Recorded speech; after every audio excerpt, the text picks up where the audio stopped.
In this live martial arts self-defense training and workout, we're talking about how to self-defense against knife. This is episode number 3. This is the knife, and I want to talk about the knife first. When someone pulls a knife on you, whether it's this kind of knife or a switchblade, pocket knife, a kitchen knife, any kind of knife, the biggest danger to you is so obvious, right? You're either going to get slashed, you're going to get stabbed, or they're going to slice something that's going to have to be cut and put back, or they're going to stab you in a way that you're not going to survive it. You're going to bleed out. So the first thing, if you don't have a gun, if you have a gun, obviously, a gun is a good self-defense against the knife. There's that saying, never bring a knife to a gunfight. But let's say that's not an option for you for any number of reasons. It doesn't really matter. They have a knife. You have flesh, bones, tendons, all kinds of things, arteries that can be cut, slashed, stabbed.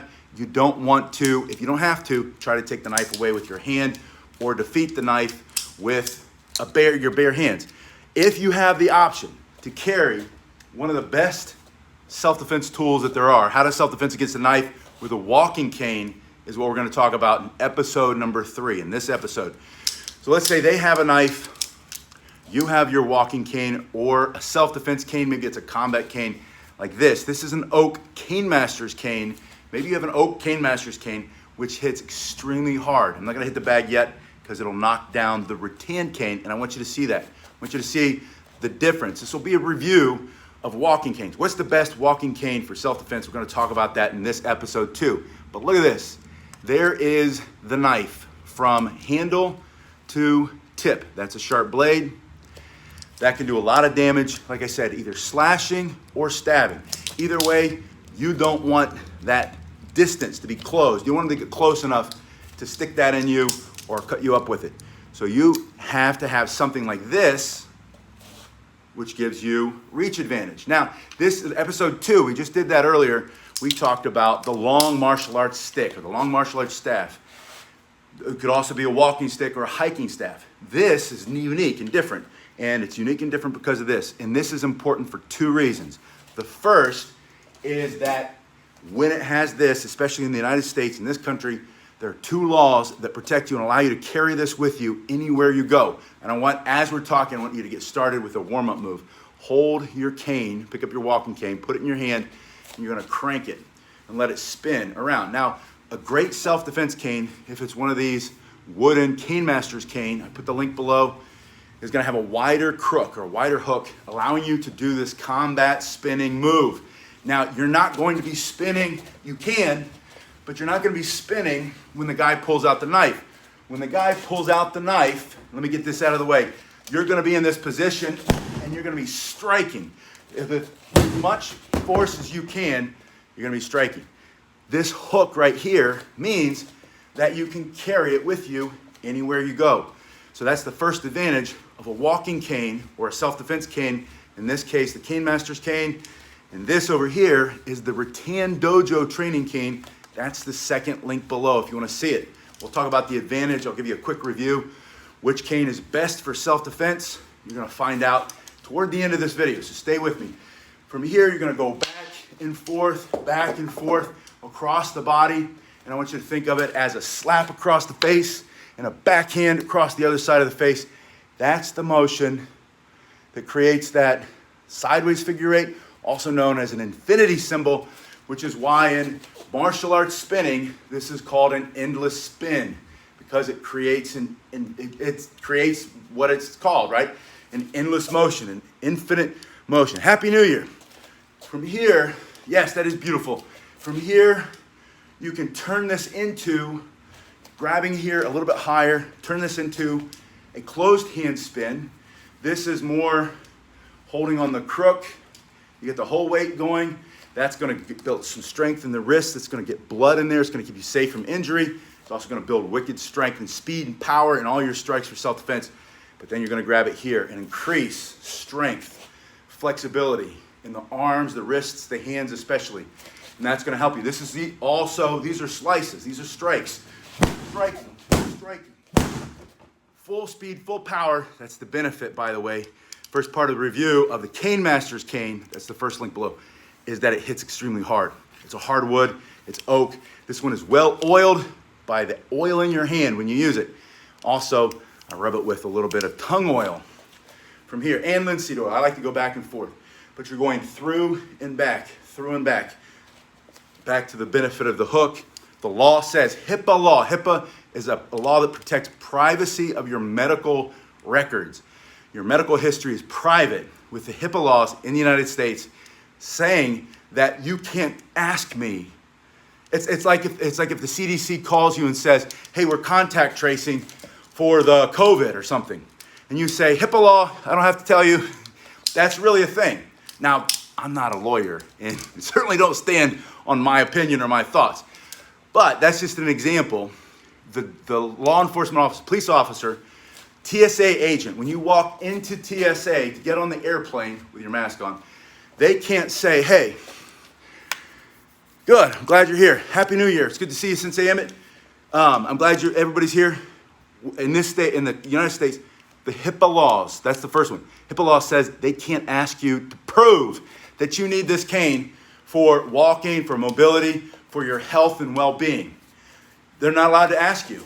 They can, they will, because they don't know the laws. But you have the right to say, that's my personal privacy. I'm covered by the HIPAA laws. I don't have to prove to you that I need a cane for mobility to get around.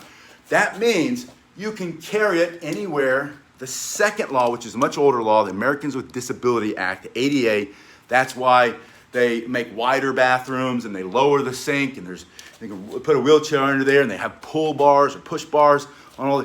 That's why all businesses have to be compliant to the Americans with Disability Act to give access to people with disabilities. That's one of the laws that protects our rights in this country. In the United States, it's the rule of law. We have so many great laws that protect people who otherwise wouldn't be able to go certain places. So the HIPAA law says they can't ask you. Americans with Disability Act says, as long as it's got that hook, you can take it with you. Oh, and you can't have a sword. We'll just touch. You can't have the sword one. That's not going to work. But if it's a regular cane, if it looks like this, right? This is basically a walking cane. Now this is the cane master. Fighting cane, not fighting, self-defense cane. Self-defense, you can strike with it. You can rake that across their face, smash it down, stick that through their body, stick it between you and the threat, make them get around the stick. As they're coming with their knife, you're going to smash them. You're going to poke it right in their eye between their self-defense, right? Very effective, very powerful. So those two reasons, the first reason being for the hook, they can't ask you why. Number two, take it anywhere you go.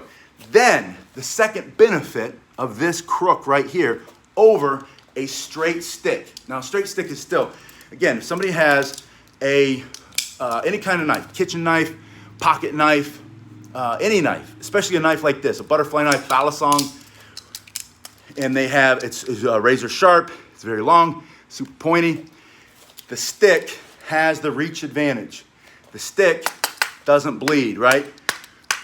And I can sand that out later, but it's got to be sewn shut. And that is if they don't hit a vital spot, an artery, and I bleed out first, or they hit a nerve, a tendon, and I lose complete use of my arm. It's very dangerous to try to take a knife with your hand. But if you have a walking cane, you have that advantage. You have reach. You have that the cane doesn't bleed. And then here's the other benefit of the hook. And I want to show you that right from the start. If you're in this position, you have basic strikes. When we talk about self-defense, we talk about principles. Pay attention to what's happening around you, situation awareness. Number two, get in a better position. Put the stick between you and the threat. The stick goes between you and that knife. And then from there, you ask yourself, what are the targets you can remove or destroy? Remove temporarily their eyesight, their ability to see you, to stab you, their nose, their mouth, their ability to breathe. Stick those teeth down their throat for self-defense. That's their ability to breathe temporarily or permanently, right? You crush that, it's over. They've got a knife. You have the advantage because you have reach and you have all that power. Now think about the power of the technique. And this is where I want to bring in the other cane. I want to show you, we talk about if we wanted to do a review. So we said, can you review the best cane for self-defense? What's the best cane for self-defense? Is it the Cane Master's cane? Is it a rattan cane from a company like Century Martial Arts? A martial arts cane, is that better than a self-defense cane from Cane Masters? This one's oak. This is the oak dojo training cane. This is the rattan dojo training cane. This one comes from, good. Absolutely. Listen to Sensei Emmett. He knows of what he speaks. And we're going to talk the daily shillelagh at the end of the workout. So don't miss that. I'm going to show you some Irish fighting techniques to use with your walking cane. So from here,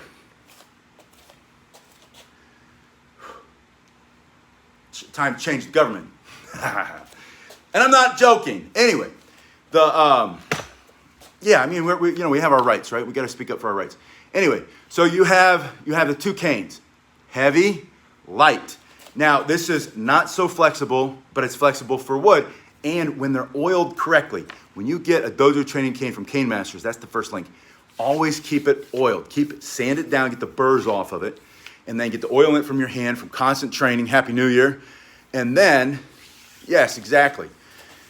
Get a nice rag, soak it, or at least dip it in some tung oil or some linseed oil. Cotton oil is good too. Or not cottonseed oil, but what am I thinking of? Coconut. Coconut oil is really good.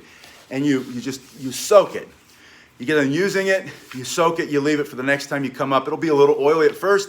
It'll get in your hands. Your hands will stay nice and soft and strong. Calloused, but soft and strong. This is the yoke. As long as it's oiled up, that's my whole point of the oil. When you strike, it's going to hit hard.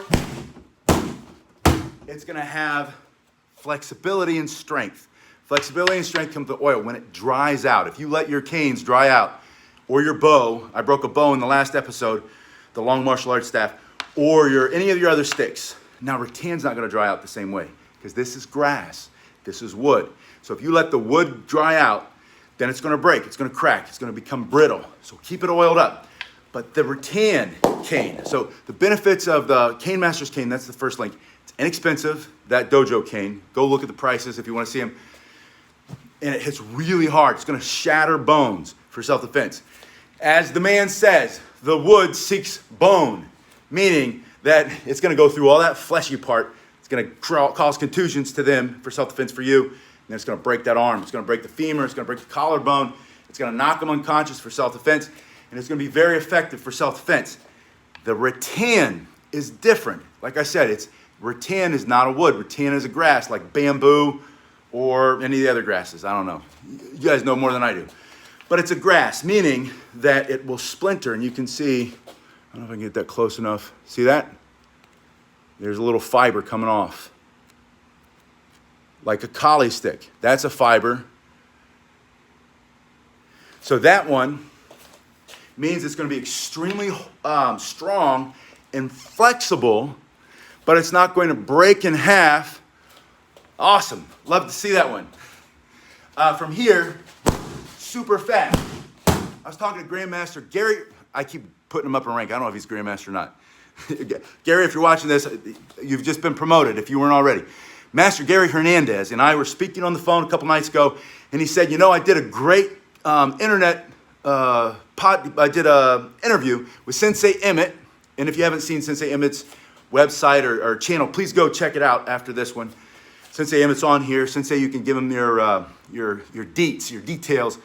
Anyway, he said it got cut off short, and I said, next time I see you, Sensei Emmett, I was going to say, reach out to Gary again. Gary Hernandez, great cane fighter, knows a lot more than I do. Go check out his channel if you haven't done so already. And he and I are going to get together later at the beginning of this year. Happy New Year. It's 2021. Anyway, Sensei Emmett, reach out to Gary Hernandez, and he'd love to do another podcast or another interview with you. And what he has is worth hearing. What he has to say is worth hearing. So listen to Master Hernandez, and he's going to teach you different things. All together, we're going to teach you a lot. The benefit of the rattan is speed, wicked speed, blinding speed, fast speed. And if you are not, yeah, absolutely. He and I just spoke. I was stuck at the train, and we were talking for a while, and he said, I got to get back in touch with Sensei Emmett. I said, don't worry, I'll remind him when I see him. I'll see him online, and so just reach out to him. He's ready. He should do another one. Because we all, if you train, if you're a martial artist like me and you believe in learning from other people, having coaches continuously, even though you learn more stuff, trying new things, making lots of mistakes, then every 6 months, you're almost like a different person. Hopefully, if you get to the point where you're like a black belt or you're whatever you think you are in your head, and then you just coast, you're the same person for the next 20 years. That's nobody you want to talk to. But if they're constantly learning and growing, he's constantly learning and growing, Master Hernandez, then he's somebody you want to talk to. You know, dial him back in, get him back on the podcast. All right, so from here, if you were an older student and you're not as strong and as fast as you used to be, or maybe you just think you're not, this is the best option for you because you're going to be able to quickly do those striking motions because it's not as heavy. And think about what this is. That's a hard piece of wood, right? Grass. That smashes through the nose, through the eyes, through the teeth, into the throat, into the middle of the body. You might not be creating as much force as you would with the oak cane, but it's still fast. And if you change your targeting, let's say we're talking about Irish stick fighting. Here's your daily shillelagh. From here, this motion where I make the wrist straight, make it, pop it, and then strike with the other one. 1, 2, 3, 4. You can do that very fast with this cane. Now, I've got a lot more I'm going to show you again in the next episode, but that's it for episode 3. Get yourself a walking cane and start training.